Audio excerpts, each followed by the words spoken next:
Stars, moons, comets, asteroids. From the moment humanity left the caves and began our evolution into higher beings, the lights in the sky have held our imagination, casting our minds to the heavens, inspiring us to ever reach for even greater heights. Chief among those celestial wonders were the 10 heavenly spheres, the planets. In Yu-Gi-Oh!, the planets are represented as 10 big boss monsters that debuted back in the Yu-Gi-Oh! GX manga as the ace cards used by the servants of Trigoedia. You can think of them sort of like Earthbound Immortals, giant monsters that are part of the same set, but prefer to have decks built around each individual member. However, unlike the Earthbound Immortals who got the whole archetypal treatment, the planets don't have any direct support outside of one very specific card. In today's review, we'll go over each member of the Legendary Planet series, what they are, what they do, and what strategies one can implement in order to harness such raw power. We start off with the rock closest to the sun, being this one. This tiny, tiny speck of space debris floating right next to the Supremacy Sun, a level 10 Dark Fiend monster with 3000 attack and defense. It cannot be special summoned except by its own effect, and after being destroyed while face up on the field, you can discard a card during the following standby phase to special summon it back from your graveyard. For being the supposed be-all, end-all boss of this series of boss monsters, the Supremacy Sun comes off as somewhat underwhelming.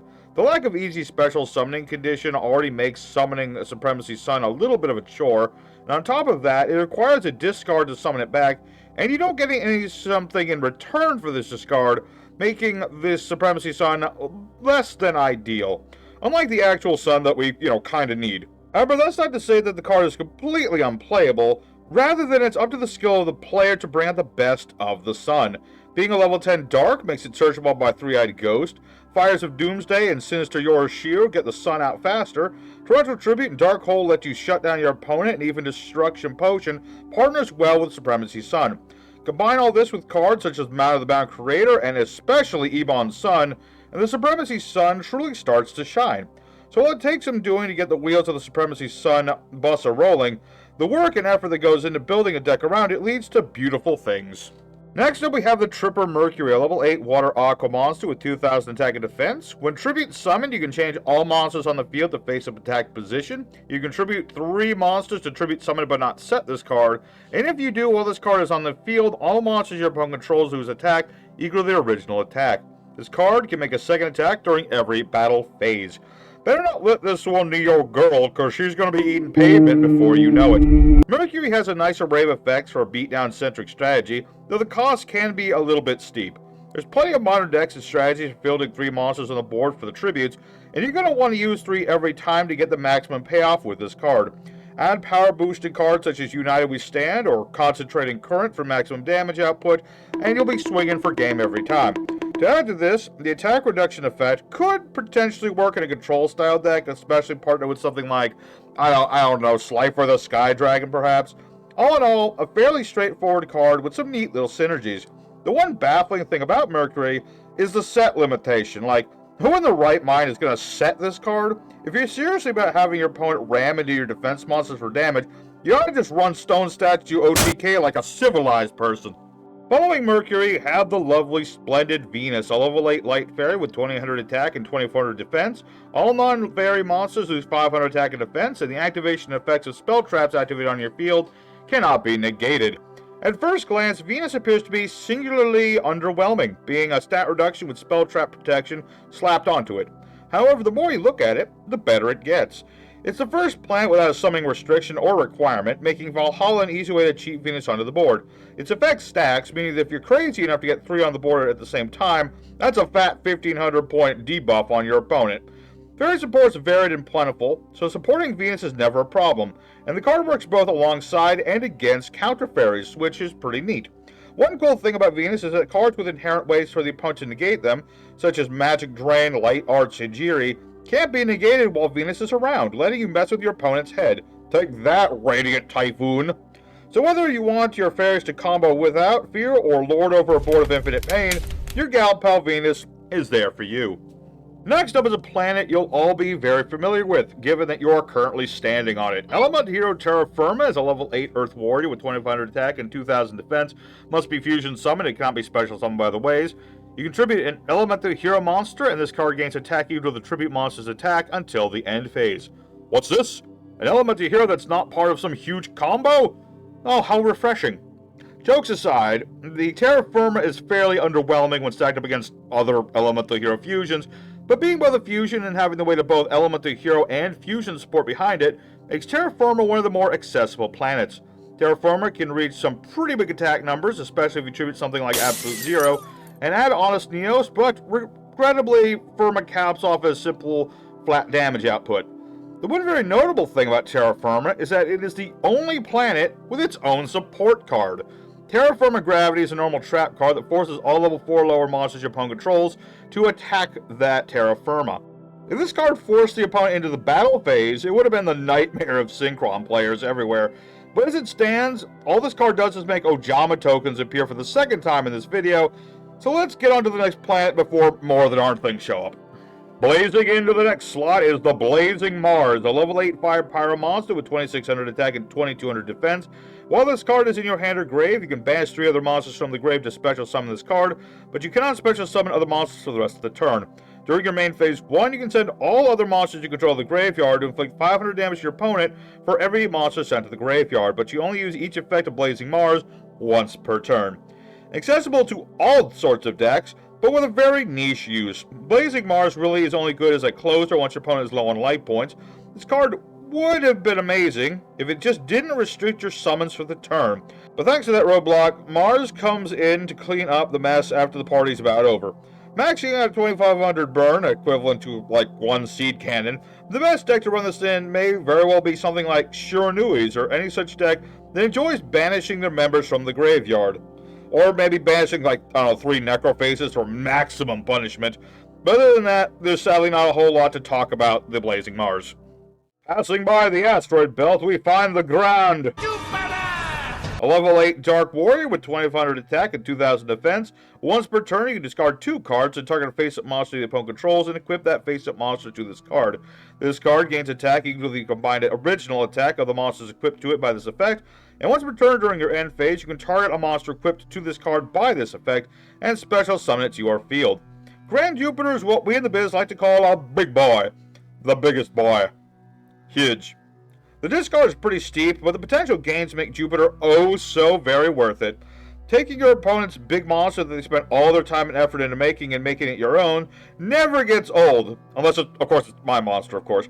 And Jupiter allows you to pilfer your opponent's board without needing to return the spoils unlike other similar cards.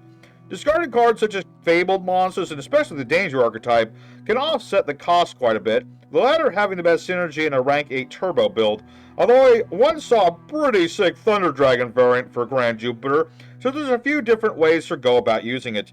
And if your opponent's monsters can't be targeted, well, just drop a kaiju on them and everything turns out just alright.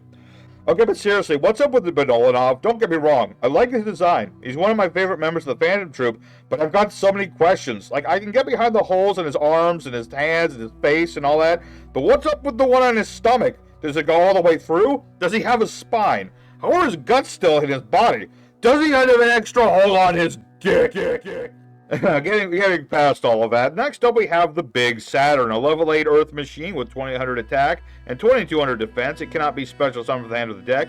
And once per turn during your main phase, you can discard a card and pay 1000 life points to have this card gain 1000 attack until the end phase. When this card is destroyed and sent to the grave by an opponent's card effect, both players take damage equal to this card's attack. Did somebody order Bomb on a Stick, or am I just back to playing tabs? Another beat stick of a monster with a bit of a cost, though with the added benefit of taking out both players when your opponent attempts to destroy it. There are plenty of cards, such as Death's Wombat and Lifestream Dragon, that'll let you burn your opponent without taking damage yourself, but the true duelist knows the right method is to use Barrel Behind the Door for double the damage. The need for Saturn to be destroyed by the opponent to activate its effect is a little bit annoying, and honestly kind of reminds me of Flying Elephant's effect, but players live for the Slifer matchup, wherein the true duelist repeatedly revives a weakened Saturn for an endless chain of explosions, leading to a climactic draw. Best part about Big Saturn is it's an Earth machine. Gives us the synergy and applicability in everything from Machina to trains, so there's lots of options for making a deck out of Saturn.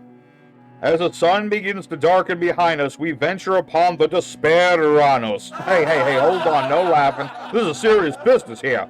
It's a level 8 light rock monster with 2900 attack and 2300 defense. When tribute summoned while you control spell trap cards, you can activate the effect. Your opponent declares a continuous spell or trap, then you set one card of that type directly from your deck. This card gains 200 attack for every face-up spell trap you control, and face-up cards in the spell trap zone cannot be destroyed by card effect. That's an absurd level of search power for one card. Like, do you understand the sheer scope of this effect? Now, obviously, this requires Despair to be tribute summoned, and your opponent does get to pick the card that you get, so you need both spells and traps to make full use of Despair Uranus, but this is where the 189 IQ plays come in. The trick here is to make your opponent think you need one card when you need the card of the other type, but you're playing powerhouses in both. So no matter what they pick, you're laughing all the way to the bank. The stat boost can help Uranus stick around a while, or just make him huge with an equip card build, and the protection he provides at back row makes him helpful in certain decks. A couple things to note about Uranus. Out of all the planets we've talked about, Uranus and Venus, of all things, are the only planets with any sort of real synergy with one another. Gotta love Greek mythology, am I right? But additionally, Adrian Gecko, who was the guy who originally used this in the manga, used to spare Uranus, alongside a manga-exclusive archetype known as the Forbidden Beast, which we covered in a previous video, which relies on a continuous spell staying on the field at all times, so Despair Uranus is less likely to get the most use out of the deck that was meant to support. Nearing the end of our solar system, we get to a planet who needs no real introduction. The tyrant Neptune is a level 10 water reptile with 0 attack and defense, cannot be special summoned, and you can tribute summon this card using one monster. This card gains the total original attack and defense of the monster's tribute for its tribute summon, and when this card is tribute summoned, you can target an effect monster in the graveyard that was tributed for the summoning, and this card's name becomes that target's name and gains that target's effects. Before we get into how batshit insane this card is, I'd like to take a moment and appreciate the badass Gator Centaur Shadow Dragon with a giant scythe. Reminds me of Manaroth a little bit. Tyrant Neptune is head and shoulders above the rest of the planets. Heck, he towers over a lot of different monsters, and it's easy to see why. The sheer amount of mixing and matching stats and effects you can pull off with this one card, hands down, makes it one of, if not the most versatile boss monsters in the game, with the name stealing adding the benefit of abusing archetypal support on top. Just imagine tributing like Obelisk and Chain Thrasher while you have 2 more Chain Thrashers in the grave. Boom. Instant 5,000 attacker that can swing 4 times. Or how about tributing Dark Magician, the Dragon Knight, so you can abuse Dark Magician support alongside it. The cherry on top is definitely the single tribute clause, which combined with Monarch Stormforth and the like turns Neptune into the king of all kaijus, literally turning your opponent's cards against them better than Snatch Steal or Triple Tactical Talents ever did. The only problem is, it's too good. So good, in fact, that Neptune had to be banned. Now, obviously, there's a slew of different top builds that this card can use that make it ban-worthy. But the one that got Neptune banned was, surprising nobody, the Lyrilusk fusion. You know, the one that Lyrilusk players spend all their time and energy summoning out in the first place. Yeah, it turns out a 5k beat stick that deals 5k damage while being unaffected by all card effects is a tad bit too much for this game to handle. Regrettably, due to Yu-Gi-Oh's eternal power creep, we're likely never to see this card back again without major overhaul, which would honestly just ruin the card in general, thus depriving players out of one of the game's most fascinating boss monsters. But if you're curious to see the card in action, one of the members of our community does have a channel of their own where he duels with a lot of older cards and was even brave enough to travel to the no ban list section on Edo Pro just for the sake of Neptune. I'll leave a link to the Snake Trails in the description. Give him a shot. I think you'll like it. Finally, we reach the edge of our solar system, until Planet X is found, and the final planet, the Suppression Pluto, a level 8 Dark Fiend with 2600 attack and 2000 defense. Once per turn, you can declare a card name and look at your opponent's hand, and if they have the declared card in their hand, apply one of the effects. You either take control of a monster your opponent controls, or destroy a spell trap your opponent controls, and then you set that card to your field. Never did I imagine a card that would make Respect Play and even Ceremonial Bell playable. Pluto essentially does the same thing as Jupiter does, but with a lot less cost and a whole lot more setup. If you can learn of a card stuck in your opponent's hand, you have free, no hard once per turn access to their stuff. There's plenty of cards that aid Pluto in its mission. Of course, if you're lucky enough, you can just use good old mind reading powers to determine your opponent's cards, like what I do. So as long as you get Pluto on a board, there shouldn't be too many issues with using its effect. It doesn't have any summoning requirements or anything. Suppression Pluto also works well as a sort of counter-meta, mirror-matchy sort of card, since knowing what your opponent's playing can make it a whole lot easier to predict the cards that they're holding, and taking cards that you can make full use of is always good.